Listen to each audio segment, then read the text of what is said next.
Hello friends, સ્વાગત છે તમારું મારા કિચનમાં। તો આજે હું તમારી સાથે શેર કરીશ આપણી ગુજરાતી ટ્રેડિશનલ વેડમી બનાવવાની રીત। અને અમુક વાતોનું તમે ધ્યાન રાખશો તો તમારી વેડમી પણ આ રીતે દડાની જેમ ફૂલેલી અને એકદમ પરફેક્ટ બનશે। આમ તો વેડમી બનાવવાની ખૂબ જ સહેલી છે, પણ અમુક વખત ઘણા લોકોની વેડમી બરાબર બનતી નથી, ફૂલતી નથી અને ફાટી જતી હોય છે। તો આપણા બધાના ઘરમાં અવારનવાર વેડમી તો બનતી જ હોય છે, પણ જો તમે એક વખત આ રીતે વેડમી બનાવશો તો તમારી વેડમી પણ દડાની જેમ ફૂલેલી અને એકદમ પરફેક્ટ બનશે। અને ટ્રેડિશનલ રીતે ઘીમાં બોળીને વેડમી ખાવાની તો મજા જ કંઈ વાર છે। તો ચાલો બનાવવાનું શરૂ કરીએ। તો પહેલાં તો આપણે એક વાટકીનો માપ સેટ કરી લઈશું। તો એક વાટકી આપણે તુવેરની દાળ લઈ લેવાની છે અને દાળને આપણે 2 થી 3 વાર પાણી બદલીને ધોઈ લેવાની છે, જેથી દાળ આપણી એકદમ ક્લીન થઈ જાય। તો જુઓ, દાળ આપણી સરસ રીતે ધોવાઈ ગઈ છે। હવે દાળને આપણે ડૂબાડૂબ પાણીમાં 15 થી 20 મિનિટ માટે પલાળી દઈશું। જો દાળ પલાળીને પછી બાફશો તો દાળ તમારી સરસ બફાશે। તો ચાલો ઢાંકીને આને 15 થી 20 મિનિટ માટે આપણે રહેવા દઈએ અને ત્યારબાદ ખોલીને આને આપણે ચેક કરી લઈએ। તો દાળ આપણી સરસ પલળી ગઈ છે। તો હવે આ પાણી આપણે નિતારી લેવાનું છે અને દાળને આપણે એક પ્રેશર કુકરમાં લઈ લઈએ। તો હવે આમાં આપણે પાણી નાખીશું। તો જો આ જ વાટકીથી આપણે 1 વાટકી દાળ લીધી હતી, તો 2 વાટકી ભરીને આમાં પાણી આપણે નાખી દેવાનું છે અને ઢાંકણ ઢાંકી મીડિયમ ફ્લેમ પર 4 સીટી બોલાવી લેવાની છે। હવે દાળ બફાય છે ત્યાં સુધી આપણે લોટ બાંધીને તૈયાર કરી લઈએ। તો એ જ વાટકીથી આપણે 2 વાટકી ઘઉંનો લોટ ચાળીને લઈ લઈશું। તો આમ આપણે તમારે વેડમીના પૂરણ જેટલો જ લોટ બંધાશે અને લોટ આપણો વધુ કે ઓછો નહીં પડે। હવે આમાં મોણ માટે આપણે 4 ચમચી જેટલું તેલ નાખી દઈએ અને આમાં ચપટી જેટલું જ આપણે મીઠું નાખી દઈએ। તો આ રીતે ચપટી મીઠું નાખવાથી વેડમીની મીઠાશ કપાશે અને ટેસ્ટ પણ ખૂબ સરસ આવશે। તો મોણને આપણે લોટમાં સારી રીતે પહેલાં તો મિક્સ કરી લેવાનું છે, જેથી કોરા લોટમાં મોણ સારી રીતે દેવાઈ જાય અને ત્યારબાદ થોડું પાણી નાખીને આનો લોટ આપણે બાંધી લઈશું। તો વેડમી ફાટે ના અને પરફેક્ટ બને એની માટે વેડમીનો લોટ કેવો બાંધવો એ પણ ખૂબ જરૂરી છે। તો લોટમાં આપણે પહેલાં તો મોણ બરાબર નાખવાનું છે અને વેડમી માટેનો લોટ મીડિયમ નરમ એવો બાંધવાનો છે। તો જો આ રીતે આપણે નરમ લોટ આનો બાંધી લીધો છે અને આ રીતે લોટ બંધાઈ જાય ત્યારબાદ તેલવાળો હાથ કરી 4 થી 5 મિનિટ માટે આપણે લોટને સારી રીતે ગૂંદવાનો છે। તો આ રીતે આપણે નરમ બાંધેલો લોટ સરસ મુલાયમ થઈ જશે અને વેડમી બનાવવાના ટાઈમે વેડમી આપણી બિલકુલ બી ફાટે નહીં। તો લોટ આપણો સરસ બંધાઈ ગયો છે। તો હવે આને ઢાંકીને આપણે 10 થી 15 મિનિટનો રેસ્ટ આપવાનો છે। તો ત્યાં સુધી આપણે દાળ ચેક કરી લઈએ। તો જુઓ, દાળ આપણી સરસ અહીંયા બફાઈ ગઈ છે। તો દાળ આ રીતે આપણે જ્યારે પલાળીને બાફીએ છીએ ત્યારે દાળ આપણી સરસ બફાઈ જાય છે અને દાળની બિલકુલ પણ કણી નથી રહેતી। અને તમે જોઈ શકો છો કે આપણે જે પાણીનો માપ રાખ્યો હતો તે એકદમ જ બરાબર હતો અને આમાં જરા પણ પાણીનો ભાગ રહ્યો નથી। જો તમે આમાં વધુ પાણી નાખી દેશો તો એ પાણી બાળવામાં તમને ખૂબ જ સમય લાગી જશે અને એટલા માટે જ આપણને અમુક વખત વેડમી બનાવવાની પણ કંટાળાજનક લાગે છે। પણ જો તમે આ રીતે પાણીનો માપ રાખશો તો એકદમ પરફેક્ટ દાળ તમારી બફાઈને તૈયાર થશે। તો કુકરમાં જાને આપણે થોડીવાર માટે આ રીતે મેશ કરી લેવાની છે। હવે એક કઢાઈમાં આપણે 1 ચમચી જેટલું ઘી મૂકીશું અને આમાં બાફીને મેશ કરેલી દાળ નાખી દઈશું અને દાળને આપણે 2 મિનિટ માટે આ રીતે ઘીમાં સાંતળી લેવાની છે। તો ઘીમાં દાળને 2 મિનિટ આ રીતે સાંતળતા વેડમીમાં સરસ ટેસ્ટ આવે છે અને દાળમાં જે રહ્યું સહ્યું પાણી હશે તે પણ બળી જાય છે।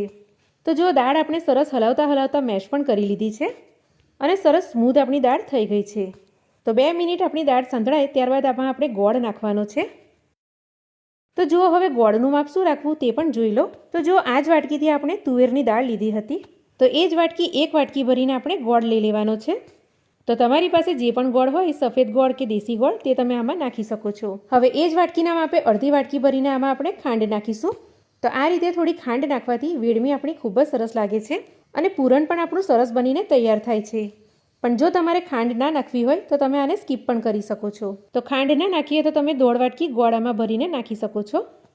તો હવે ગોળ અને ખાંડને આપણે દાળમાં સારી રીતે મિક્સ કરી લઈએ અને ગેસની ફ્લેમને આપણે મીડિયમ ટુ સ્લો રાખવાની છે, જેથી નીચેથી ચોંટી ના જાય અને આને આપણે સતત હલાવતા પણ રહેવાનું છે।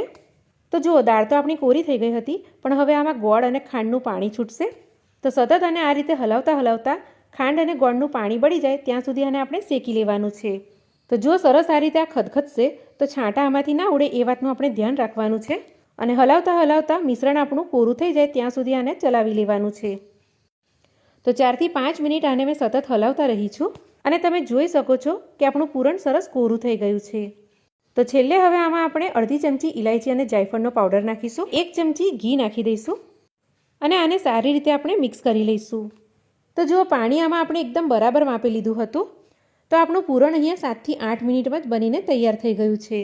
તો ઘી, ઇલાયચી અને જાયફળ પૂરણમાં સરસ રીતે મિક્સ થઈ ગયા છે. તો હવે પૂરણ આપણું બરાબર બન્યું છે તે કેવી રીતે ચેક કરવું તે જોઈ લો. તો તબેથાને પૂરણમાં આ રીતે આપણે ઊભો મૂકવાનો છે. જો એ પડી ના જાય અને સીધો ઊભો રહે તો આપણું પૂરણ એકદમ બરાબર બન્યું છે એમ સમજવું. તો ચાલો આપણું પૂરણ અહીંયા તૈયાર થઈ ગયું છે. તો હવે આપણે ગેસની ફ્લેમને બંધ કરીશું અને પૂરણને એક પ્લેટમાં કાઢીને ઠંડુ થવા દઈશું. તો પૂરણ આપણું થોડું ઠંડુ થઈ ગયું છે. તો પૂરણ આપણું હુંફાળું ગરમ હોય ત્યારે તેલવાળો હાથ થોડો કરીને આમાંથી આપણે નાના નાના લુવા બનાવીને તૈયાર કરી લઈશું. અને જો તમે જોઈ શકો છો કે હાથમાં આપણું જરા પણ પૂરણ ચોંટતું પણ નથી, એટલે કે એકદમ પરફેક્ટ બનીને તૈયાર થયું છે. તો આ જ રીતે આપણે બધા ગોળા બનાવીને તૈયાર કરી લઈશું. તો હવે આપણે લોટને પણ ચેક કરી લઈએ. તો લોટ પણ આપણો અહીંયા સરસ રેસ્ટ થઈ ગયો છે અને એકદમ મુલાયમ બની ગયો છે. તો હવે આમાંથી આપણે એક નાનો લુવો તોડી લઈએ અને લોટનો લુવો પૂરણના લુવાથી થોડો નાનો રાખવાનો છે. તો આ રીતે રાખવાથી વેડમીમાં આપણને લોટનો ભાગ બહુ નહીં લાગે. ચાલો હવે થોડું અટામણ લઈને લુવો મૂકીને નાની અમથી પૂરી આમાંથી આપણે બનાવી લઈએ. અને ત્યારબાદ વચ્ચે આપણે સ્ટફિંગનો એક બોલ મૂકી દઈએ અને ત્યારબાદ કિનારો પરથી આ રીતે ઉઠાવીને એને ફોલ્ડ કરી લઈશું. અને ઉપરથી વધારાનો ભાગ આ રીતે દબાવીને આપણે કાઢી લેવાનો છે. અને આને આપણે થોડું દબાવીને ફ્લેટ કરી લઈશું. અને ત્યારબાદ હથેળીમાં આ રીતે લુવાને ફેરવીને થોડો મોટો હાથમાં જ કરી લઈશું. અને પાટલી ઉપર હવે થોડું અટામણ લઈને હળવા હાથે આપણે વેડમીને વણી લઈશું. અને વેલણને આપણે બહુ ભાર દઈને નથી ફેરવવાનું, નહીં તો વેડમી આપણી તૂટી શકે છે. તો આ રીતે હલકા હલકા હાથે જ આપણે વેડમીને મીડિયમ સાઇઝની વણીને તૈયાર કરી લઈશું. તો અટામણનો થોડો લોટ આપણે આ રીતે કાઢી લેવાનો છે. તો જુઓ, જરા પણ ફાટ્યા વગર વેડમી આપણી સરસ વણાઈને તૈયાર થઈ ગઈ છે. તો વેડમીને આપણે ગરમ તવા પર નાખી દઈએ અને મીડિયમ ફ્લેમ પર 30 સેકન્ડ જેટલી વેડમીને આપણે શેકાવા દઈશું. અને ત્યારબાદ એની આપણે સાઈડ ચેન્જ કરી લઈશું અને બીજી બાજુથી પણ આપણે 30 સેકન્ડ માટે વેડમીને શેકી લેવાની છે. તો આ રીતે અધકચરી જેવી વેડમી આપણી શેકાઈ જશે. તો હવે આની ઉપર આપણે અડધી ચમચી જેટલું ઘી પાથરી દઈશું અને ફેરવીને બીજી બાજુ પણ આપણે વેડમી પર અડધી ચમચી જેટલું ઘી લગાવી દઈશું. અને મીડિયમ ફ્લેમ પર સરસ રીતે વેડમીને આપણે તળી લેવાની છે. તો જુઓ, તમે જોઈ શકો છો કે વેડમી આપણી સરસ ફૂલી રહી છે અને વેડમી આપણી તળવાના ટાઈમે પણ જરા પણ ફાટી પણ નથી. તો સરસ આ રીતે આપણી ગુલાબી વેડમી તળાય એટલે આને આપણે કાઢી લેવાની છે અને એક પ્લેટમાં આપણે વેડમીને મૂકતા જઈશું. તો બસ આ જ રીતે આપણે બધી વેડમી બનાવીને તૈયાર કરી લઈશું. અને જેમ જેમ વેડમી તળાતી જાય એમ એની ઉપર આપણે ઘી પણ લગાવતા જઈશું. તો જો વેડમી બનાવવાનું તમને બહુ જ ઝંઝટભર્યું લાગતું હોય તો એક વખત તમે આ રીતે વેડમી જરૂરથી બનાવીને જોજો. સરસ મજાની ફૂલેલી અને એકદમ પરફેક્ટ વેડમી તમારી બનીને તૈયાર થશે. તો બસ વેડમી બનાવવાની આમ તો છે બહુ સહેલી, પણ અમુક વાતોનું તમે ધ્યાન રાખશો તો વેડમી તમારી સરસ બનીને તૈયાર થશે. તો બસ આ જ રીતે આપણે બધી વેડમી બનાવીને તૈયાર કરી લઈએ. અને વેડમી નાની નાની બનાવશો તો ખૂબ જ સારી લાગશે.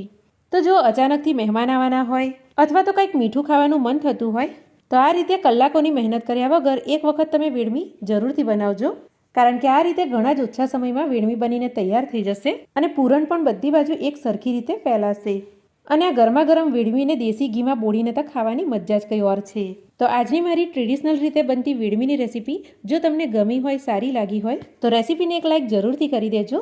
અને જો મારી ચેનલ પર નવા હોય તો મારી ચેનલને જરૂરથી સબસ્ક્રાઈબ પણ કરી લેજો.